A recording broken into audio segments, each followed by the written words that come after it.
తెలంగాణలో జిల్లాల పునర్విభజనకు సంబంధించి ఒక న్యాయమూర్తిని నియమిస్తామని, ఆ న్యాయమూర్తి మొత్తంగా స్టడీ చేసి పునర్విభజనకు సంబంధించిన అంశం పైన నివేదిక వచ్చిన తర్వాత అప్పుడు ప్రభుత్వం చర్యలు ప్రారంభిస్తుంది అని ముఖ్యమంత్రి రేవంత్ రెడ్డి ఏ ముహూర్తాన అన్నారో కానీ ఆ పాయింట్ పట్టుకొని ఇక జిల్లాల రద్దు ఖాయం, మీ జిల్లాలు రద్దయిపోతాయని ప్రతి చోట ఎక్కడికి వెళ్తే అక్కడ ఈ జిల్లా రద్దయిపోతుంది.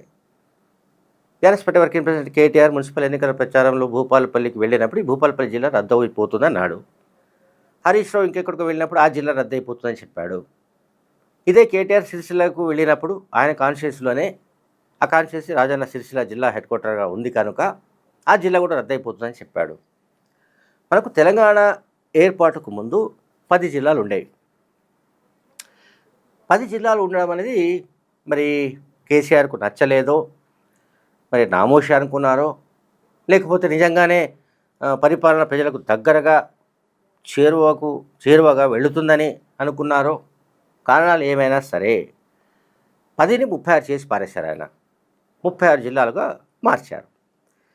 సరే, 36 జిల్లాలుగా ఏర్పాటు చేసే సమయానికి కాంగ్రెస్ పార్టీ ఆ విషయంలో వ్యతిరేకించే పరిస్థితిలో లేదు, ప్రతిఘటించే పరిస్థితిలో కూడా లేదు, చాలా బలహీనంగా ఉంది. తర్వాత కాంగ్రెస్ అధికారంలోకి వచ్చిన తర్వాత ముఖ్యమంత్రి రేవంత్ రెడ్డి దృష్టిలో ఈ జిల్లాల ఏవైతే 36 కొత్త జిల్లాలు ఏర్పడ్డాయో వీటికి సంబంధించిన సరిహద్దుల వ్యవహారం ఒకటి ఉంది. కొన్ని మండలాలు, గ్రామాలు ఈ జిల్లాకు చేరువగా ఉంటాయనో, ఈ జిల్లా హెడ్ క్వార్టర్కు దగ్గరగా ఉంటాయనో రకరకాల ఇష్యూస్ వస్తున్నాయి. అందువల్ల ఒక రిటైర్డ్ జడ్జిని నియమించి, కమిటీని నియమించి ప్రత్యేకంగా దీన్ని స్టడీ చేయించి ఆ తర్వాత పునర్విభజనకు సంబంధించిన అంశాన్ని పరిశీలించాలని, అది కూడా పరిశీలించాలని ముఖ్యమంత్రి రేవంత్ రెడ్డి కేటగిరికల్గా ఒక ప్రకటన చేసినప్పుడు ఇక ఇదే సందు ఇంకా దొరికిపోయాడు ఎవరు రేవంత్ రెడ్డి అని కేటీఆర్ కావచ్చు, హరీష్ రావు కావచ్చు, మిగతా బీఆర్ఎస్ నాయకులంతా చెలరేగిపోతున్నారు, స్వైర విహారం చేస్తున్నారు. జిల్లాలు రద్దయిపోతున్నాయి, వాషౌట్, ఇక అన్నీ అంతే క్లోజ్. అదే 36 జిల్లాలు రద్దయిపోతాయి, మళ్ళీ పాత 10 జిల్లాలే ఉంటాయి అనే రకమైన ప్రచారం చేస్తున్నారు. పాత 10 జిల్లాలే ఉంటాయనో, ఆ పాత 10 జిల్లాలు ఉంటాయని కానీ, ఈ కొత్తగా ఏర్పడ్డ జిల్లాలను మొత్తంగా తీసేస్తామని కానీ రేవంత్ రెడ్డి ఎక్కడా చెప్పలేదు.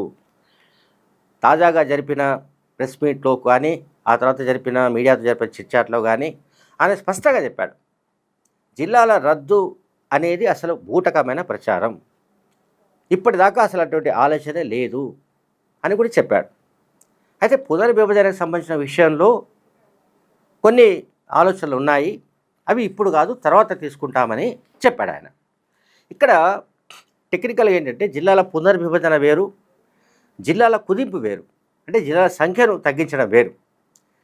ఈ రెండింటినీ ముడివేసి పునర్విభజన అన్నాడు కనుక ఇక కొత్త జిల్లాలన్నీ రద్దు చేసి పారేస్తాడనే ఒక క్యాంపెయిన్ ఉధృతంగా చేస్తున్నారు. అంటే ప్రజల్లో ఎక్కడికక్కడ ఏమంటే, ఫర్ ఎగ్జాంపుల్ మనకు ఏదో ఒక జిల్లా తీసుకుందాం, భూపాలపల్లి తీసుకుందాం. భూపాలపల్లి జిల్లా రద్దయిపోతుంది అని అంటే ఆ జిల్లా హెడ్ క్వార్టర్లో ఉన్నవాళ్ళు ఆ ప్రాంతంలో కొంత ధరల పెరుగుదల కావచ్చు, భూముల ధరల పెరుగుదల కావచ్చు, లేకుంటే అదొక టౌన్గా ఏమంటాం రూపురేఖలు మారడం కావచ్చు.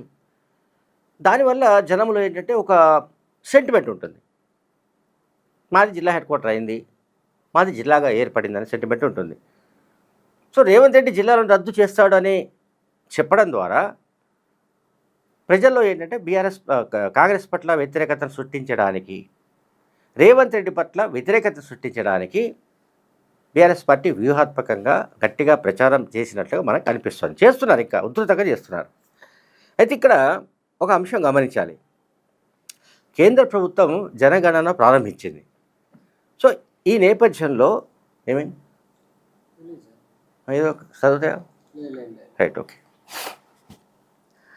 కేంద్ర ప్రభుత్వం జనగణన ప్రారంభించిన నేపథ్యంలో జిల్లాల పునర్విభజన ఇప్పట్లో సాధ్యం కాదు.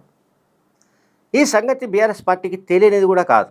ఇక్కడ చూడండి, కేంద్ర ప్రభుత్వం ఎప్పుడైతే జనగణన ప్రారంభిస్తోందో ఈ జనగణన పూర్తయ్యేదాకా జిల్లాల పునర్విభజన ఏ రాష్ట్రంలో కూడా సాధ్యం కాదు. ఈ రాష్ట్రమే కాదు, ఇంకెక్కడ ఏ రాష్ట్రంలో కూడా జిల్లాల పునర్విభజన, సరిహద్దుల మార్పు వగైరా ఏది చేపట్టడానికి వీల్లేదు. ఆ మేరకు కేంద్ర ప్రభుత్వం అన్ని రాష్ట్ర ప్రభుత్వాలకు కూడా ఆదేశాలు జారీ చేసింది. సో ఈ జనగణన 2026 జనవరి 1న టేకప్ చేసింది. ఇది 2027 మార్చ్ 31 వరకు కొనసాగుతుంది ఈ జనగణన కార్యక్రమం. ఈలోగా ఏ రకమైన హద్దులు కూడా మార్చడానికి వీల్లేదని కేంద్ర ప్రభుత్వం స్పష్టంగా రాష్ట్రాలకు ఆదేశాలు జారీ చేసింది. ఈ సంగతి కూడా బీఆర్ఎస్ పార్టీకి తెలియనిది కాదు, వాళ్ళకి తెలుసు. తర్వాత ఇంకోటి ఏంటంటే, జనగణన తర్వాత అసెంబ్లీ నియోజకవర్గాల పునర్విభజన కావచ్చు, లేకుంటే నియోజకవర్గాల పెంపుదల కావచ్చు, చట్టసభల్లో మహిళలకు రిజర్వేషన్ సంబంధించిన వ్యవహారం కావచ్చు, అండ్ జమిలి ఎన్నికలు కావచ్చు, ఇవన్నీ వీటితో ముడిపడి ఉంటాయి. అంటే 2027 మార్చ్ 31 తర్వాత మనకు క్లారిటీ వస్తుంది. ఈ విషయాన్ని ముఖ్యమంత్రి రేవంత్ రెడ్డి మీడియాతో చిట్చాట్లో చెప్పాడు, చాలా స్పష్టంగా చెప్పాడు. అట్లాగే ఆయన ఇంకేం చెప్పాడంటే, మనకు షెడ్యూల్ ప్రకారం 2028 చివరిలో, అంటే నవంబర్ డిసెంబర్ ప్రాంతాల్లో జరగవలసిన ఎన్నికలు, అంటే నెక్స్ట్ వచ్చే ఎన్నికలు 2029లో జమిలి ఎన్నికలుగా జరిగే అవకాశం ఉంది అని కూడా ఆయన చెప్పారు. సో నియోజకవర్గాల పెంపు ప్రోరేటా ప్రకారం ఒకవేళ జరిగిన దక్షిణాది రాష్ట్రాలకు నష్టమేనని చెప్పాడు. అంటే చూడండి, కేంద్ర ప్రభుత్వం ఏదైతే ఒక డైరెక్షన్ రాష్ట్ర ప్రభుత్వాలకు ఇచ్చిందో ఆ ప్రకారం కూడా వచ్చే ఏడాది, అంటే ఇప్పుడు మనం 2026లో ఉన్నాం, 2027 మార్చ్ 31 వరకు, అంటే దాదాపు ఇంకో 13 నెలల వరకు వీటి జోలికి పోయే ఆస్కారం లేదు. ఆ రకమైన హక్కు కూడా ఏ రాష్ట్ర ప్రభుత్వానికి లేదు. ఈ సంగతి బీఆర్ఎస్ పార్టీకి తెలియనిది కాదు. మళ్ళీ చెప్తున్నా, బీఆర్ఎస్ పార్టీకి అన్నీ తెలుసు.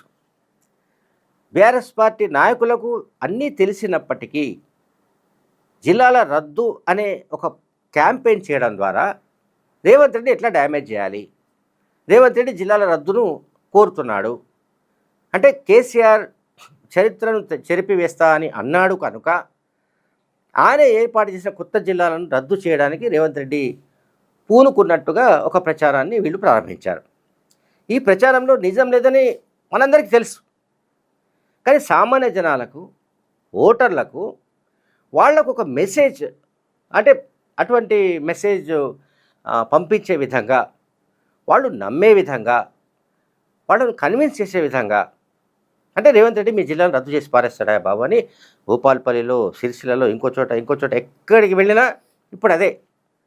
ఈ మధ్య ఐ థింక్ మంచిర్యాల ప్రాంతానికి వెళ్ళినప్పుడు కూడా మీ జిల్లా రద్దు అయిపోతుంది, మీరు ఇంకెక్కడికి వెళ్తారు, మీరు ఇంతకుముందు ఆదిలాబాద్ వెళ్ళేవాళ్ళు, ఆదిలాబాద్ వెళ్ళాలంటే 800 కిలోమీటర్ 150-200 కిలోమీటర్లు వెళ్ళాలి, మళ్ళీ ఆ పరిస్థితి వస్తుందని వాళ్ళను బెదిరించడానికి కేటీఆర్ ప్రయత్నించారు. అంటే జనాన్ని బెదిరించడానికి.